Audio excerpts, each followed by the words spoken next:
Hey, thank you so much for downloading a trial of Optuma. My name's Matthew Verdow. I'm the CEO and founder of Optuma, and it's my absolute pleasure and honor to be able to just present Optuma to you and show you some of the things you can do and how to get started with Optuma, because we're really aware that Optuma is not just a simple web chart that you can throw some moving averages on.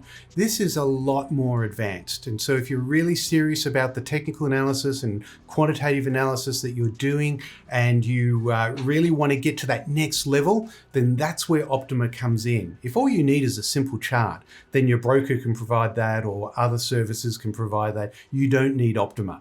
But if you are looking for that more advanced type of work, then this is the place to start. But of course, because of that, Optuma can be overwhelming when you get started. So we just want to spend a little bit of time going through some of the basics of how you get started with Optuma. And then from here, you can go to learn.optuma.com. We've got courses there. The Optuma 101 courses are really important. And then when you really want to start unlocking the power, there is the scripting courses there as well. They're all free courses that you can do, presented in a video fashion. And we'll talk more about scripting as we go through these videos in this series that we do here.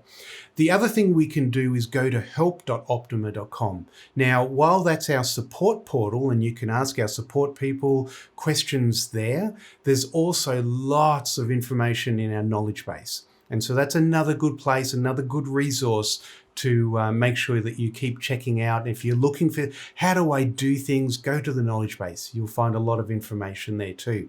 So when we start Optuma now, obviously, if you've watched this before you are installing the software, just give it time to do its installation. Optuma is going to download all of the history from our servers for the data selections that you've made. Now, depending on what that is, that can take a little bit of time, anywhere from 5 to 30 minutes it will take to install all the history. But why we do it that way is that when we do scans and when we do our quantitative modeling and when we go and get the data for charts and things, everything then is lightning fast because the data is sitting on your system. So give it time to download, let it download all the history that it needs to. Just taking that time right now makes everything a lot faster later on. But once you finally do get Optuma running and up and running, you're going to see a screen like this. We can close these bubbles. They're just here to give us little hints whenever you open a chart for the first time, but we'll close them for now. And then we're presented with the blank canvas. So to basically go around, well, let's just open a chart to start with. So I'm going to go to the New button. Now, just remember, obviously my copy of Optuma here, I've got everything turned on. What you actually see is going to be dependent on which edition you're trialing, which tools you have, which service level you have. Now, if you don't see something that we're talking about and you think, oh, I'd really like to have that added on, there are some things that can be added on between editions, but just talk to our support personnel and they'll be able to help you with that. But I'm just going to come and open up a candlestick chart. So we go to New Single Code Chart, and these are charts that they get their data from a single ticker. We have a bunch of charts here which will get their charts from multiple tickers, and we present them all on the one chart. But we're going to go single chart, and then we're going to candlestick chart here. And I'm just going to type in BHP from ASX shares and open that up. And so what I've got here is my chart. Now, what I want to do is I want to open up the properties panel on this side. And in the price scale here, I also wanted to open up the structure panel because I want to explain some of these things. Let's just add a tool to this chart. So I'm going to go up to the tools menu. I'm going to go to averages, and I'm just going to add a very simple price oscillator. This is just the difference between two moving averages, but I wanted to put a chart down the bottom there. So what we've got when we look at this is we've got actions, we've got properties, we've got those things that happen. Now, if there's anything you want to change about a chart, about a price scale, about a date scale, about an indicator, you always click on it. So if I click on this oscillator, I'm now seeing over here actions and properties. Now, actions are things that we can do to that tool, and there's lots of standard actions. For instance, I can copy the data of that tool to the clipboard. I can add this tool with this setup up to my toolbar here. And there are all of these different things that I can do. If I make changes to this, for instance, the default values for this oscillator is a 5-period moving average and a 25-period moving average. But I may say that, look, I want this to be a 10-period. So I just type 10 in, the tool updates, and I may say, you know what, every time I open this tool, that's the way I want it. Well, I can save those settings as default. And so if I delete this, just right click and go to delete, and now right click, I'll right click and I'll go to the way that I always open tools, which is here from the right click menu. It's just a speed way of doing it. I very rarely go through the main tools menu because I know the name of the tools that I'm looking for. But you can see now that that's a 10-period, 25-period oscillator because I've saved that as default. So we have those actions there. They're things that we do to the tool, but then we have properties, which are the calculations or the properties of the tool, you know, the color of it, the values of the moving averages, those sorts of things. So they're the two things. Now, if I click on the candlesticks, well, I'm now seeing the actions and the properties of the candlestick chart. If I click on the background, then I'm seeing the actions and properties of the chart as a whole. So it's really important to remember that. If you want to change anything, left click on it and you will see those actions and properties. Now, sometimes we have that closed away. So what I can also do is I can right click. So I can right click here and I can see those same properties with the pencil. And I can see the actions over here with the running man. So we can come here to the actions menu and see that. Now, again, with all of these, we have those same things. We can right click on them and we can make changes to those things. So just remember that as you go there.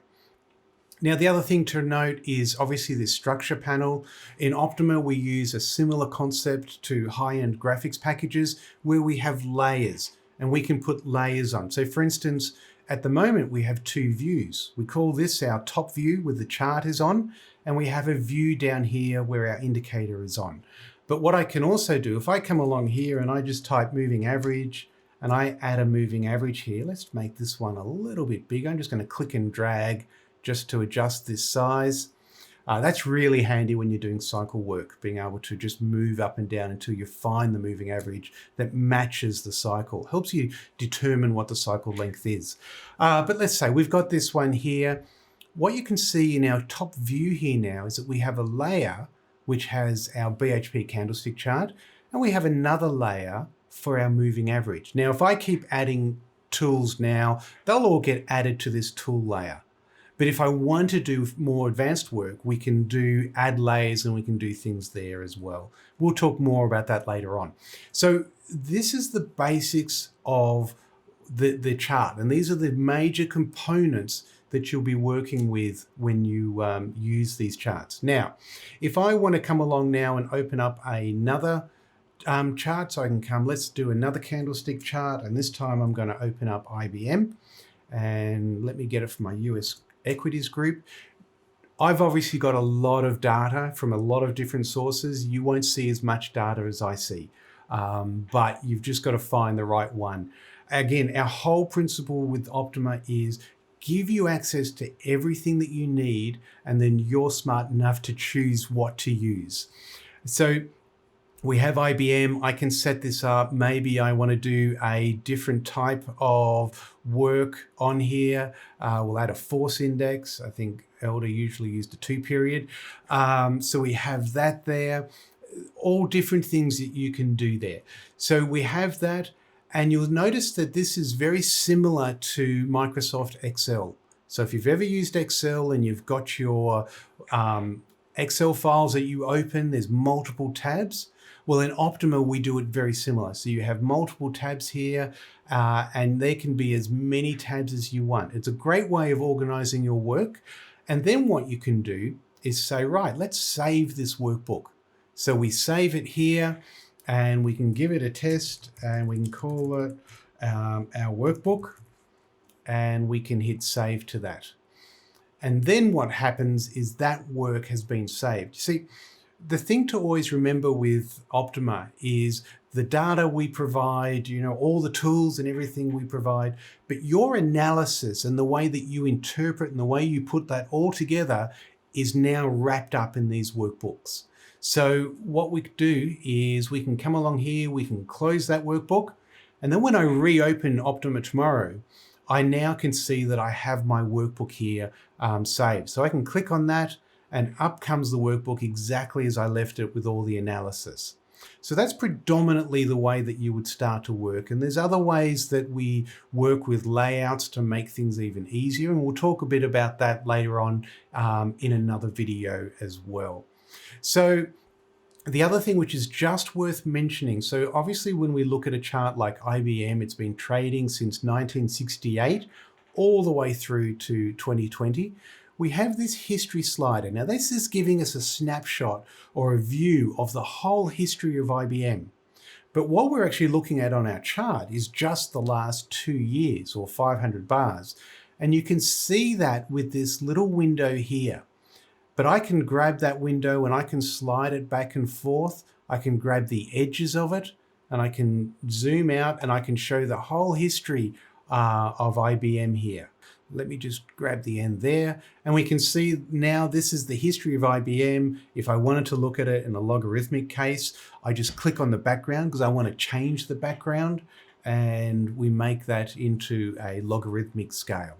So we've got all of that there with the history slider. Also remember your mouse wheel. If you've got a wheel or the ability to click and drag or something with your mouse, you can zoom in. So for instance, I can look at this and say, gee, I wonder how IBM fared in 1987 in the crash then. Well, I can just find that date, October 87, and just with my mouse wheel zoom in. I can zoom back out and I can say, right, let's have a look at the low down here.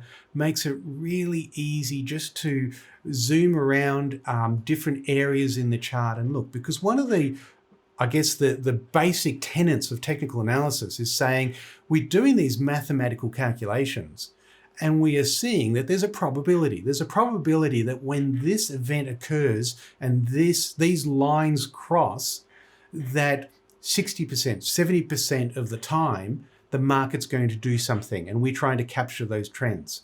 So that's what this lets us do. We can jump back in time and say, right, let's look at these extreme events and see how our technical analysis worked under those events. All right, so that's probably enough for this first session. Again, I just wanted to help you get started, and then the next sessions will dig more into specific areas of Optuma.